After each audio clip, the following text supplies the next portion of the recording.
The night before.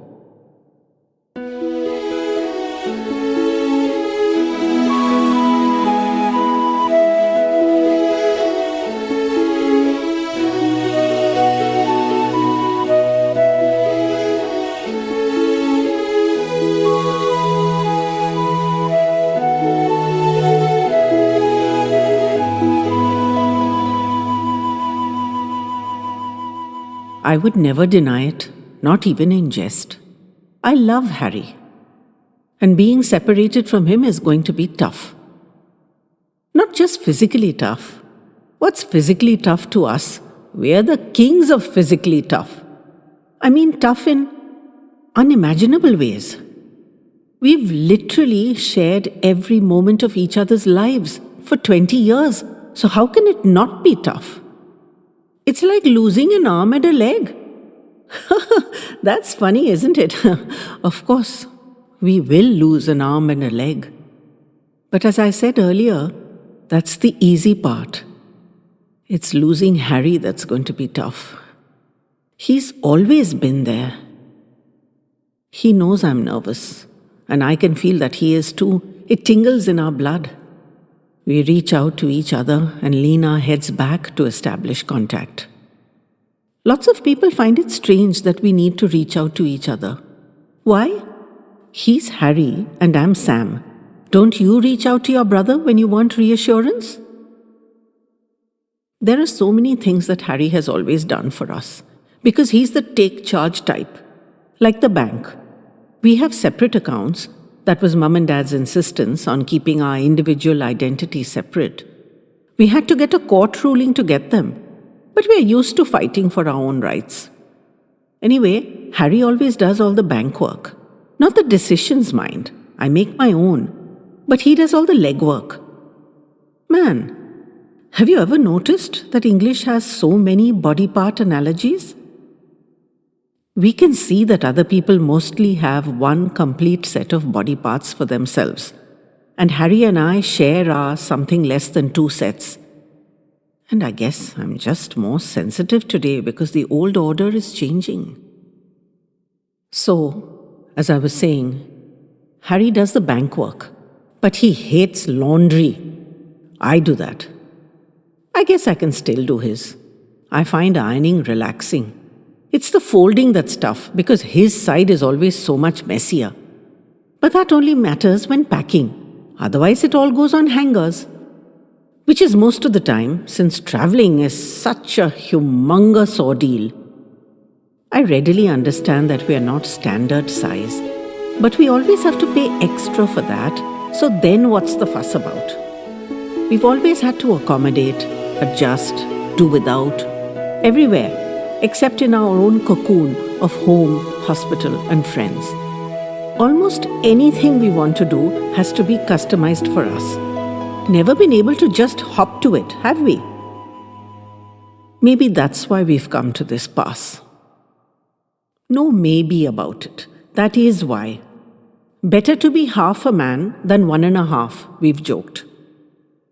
But we both know it's no bloody joke. It's major, major, major surgery with all kinds of possible complications.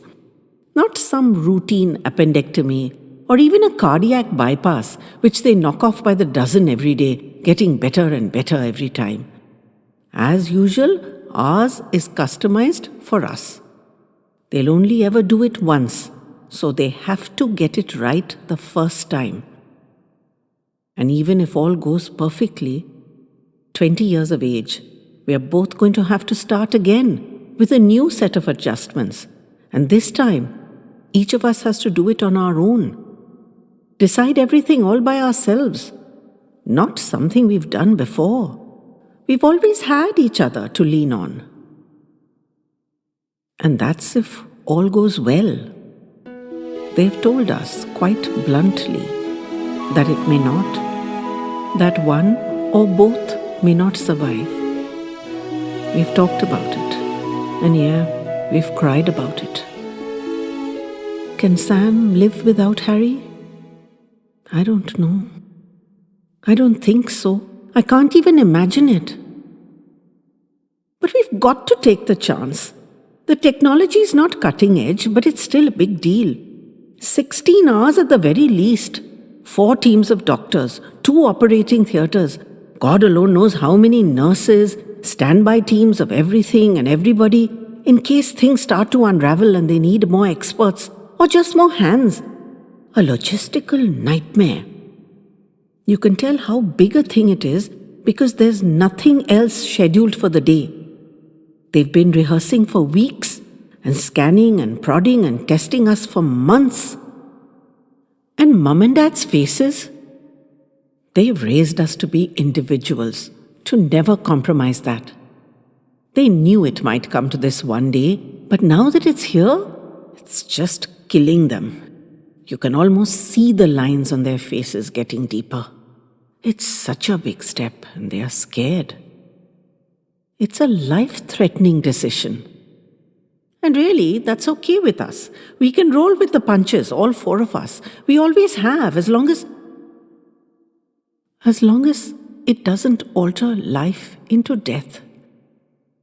I just don't know how I would deal with that. I can't face that now. Not right now. I have to put on my happy face and happy heart, or I'll spook Harry too, and he's plenty spooked already. I've been ribbing him about the luscious Luella. But girls have never come between us. We've managed. And Luella, in spite of her name that just lends itself to teasing, is a sweet thing. And if she helps Harry through what is euphemistically called the rough patch that is to follow, then I'm happy she's there for him.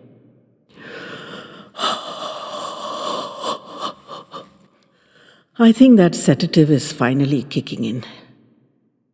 I can hear Harry's breath and feel his heartbeat, and both are slower, and I'm feeling a bit woozy myself.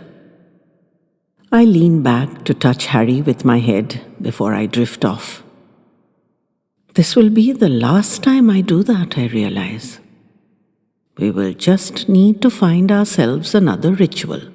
That's all. Tomorrow, for the first time in our lives, we will be in separate beds. There are going to be a lot of first times coming up for us. A new kind of first times. Good ones for both of us, I hope. Be strong, Harry, and stand tall.